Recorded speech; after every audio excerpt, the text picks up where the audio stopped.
Good morning students, class 12th। आज का विषय है कविता लक्ष्मण मूर्छा और राम का विलाप। कवि गोस्वामी तुलसीदास। कविता के 6वां और 7वां पद है।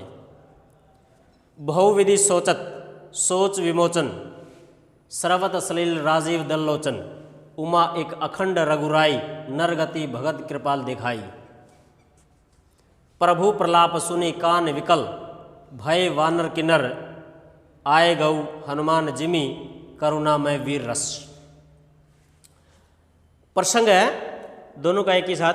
प्रस्तुत पद्यांश हमारे पाठ्यपुस्तक हिंदी में संकलित राम लक्ष्मण मूर्छा और राम का विलाप नामक कविता से लिया गया है। यह प्रसंग रामचरितमानस नामक ग्रंथ से लिया गया है, जिसके कवि गोस्वामी तुलसीदास जी। प्रस्तुत पद्यांश में राम के द्वारा लक्ष्मण को अपने सीने से लगा करके विलाप करते हुए दिखाया गया है, जिसमें यह बताया कि राम एक अजर अमर एक भगवान का रूप है, लेकिन फिर भी एक सामान्य आदमी की तरह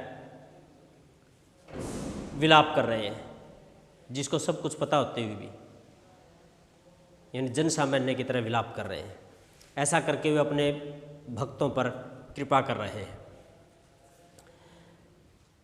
तुलसीदास जी कहते हैं बहुविधि सोचत सोच विमोचन, अनेक प्रकार से विलाप करके, यानी भगवान राम ने लक्ष्मण को घायल अवस्था में देख करके, मूर्छित अवस्था में देख करके, अनेक प्रकार से सोच विचार करके, विमोचन मतलब अपने मन को दबा लिया है, यानी बहुत उसके प्रति विलाप करके अपना मन चिंतन करके दुख दूर कर लिया है। स्रवत सलील राजीव दल्लोचन, स्रवत बहने लगे, सलील पानी आंसू, राजीव दल कमल रूपी नेत्रों से, कमल रूपी नेत्रों से आंसू बहने लगे। यानी प्रभु राम विलाप करते हुए लक्ष्मण को अपने सीने से लगा करके उनकी आंखों से, उनके कमल रूपी नेत्रों से आंसू बहने लगे। यानी तरह तरह का उन्होंने भाई को बताया कि वन में आकर के अगर इस तरह से आप बिछुड़ना होता तो मैं आपको कभी लेकर के नहीं आता, कभी आपने अपने भाई की खातिर अपने माता पिता का त्याग कर दिया, अगर इस तरह का मुझे पता चलता कि वन में आपका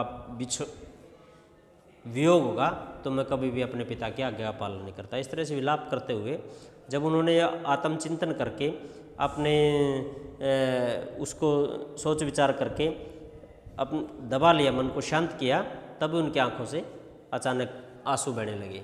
उमा एक अखंड रघुराई, उसमें कहते हैं कि हे उमा, रघुवर एक अखंड है, मतलब अजर अमर है, एक परमात्मा का स्वरूप है, यानी परमात्मा का स्वरूप होते हुए भी, अजर अमर होते हुए, जिसको सब कुछ पता है कि भी क्या होने वाला है, फिर भी नरगति कृपाल कृपा, एक सामान्य आदमी की तरह विलाप कर रहे हैं,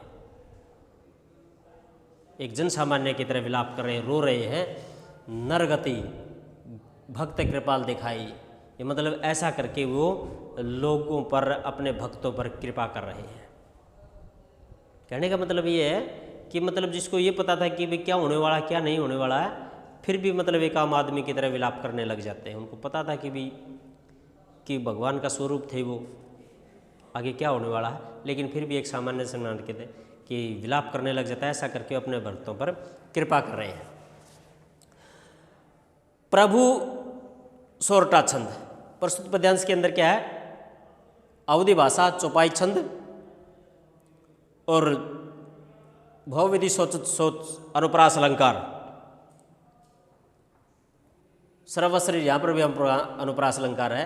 तत्सम शब्दों का प्रयोग किया है, जैसे कृपा है, राजीव है, ये तत्सम शब्दों का प्रयोग किया गया है। अवधि भाषा का प्रयोग किया है इस पद्यांश में।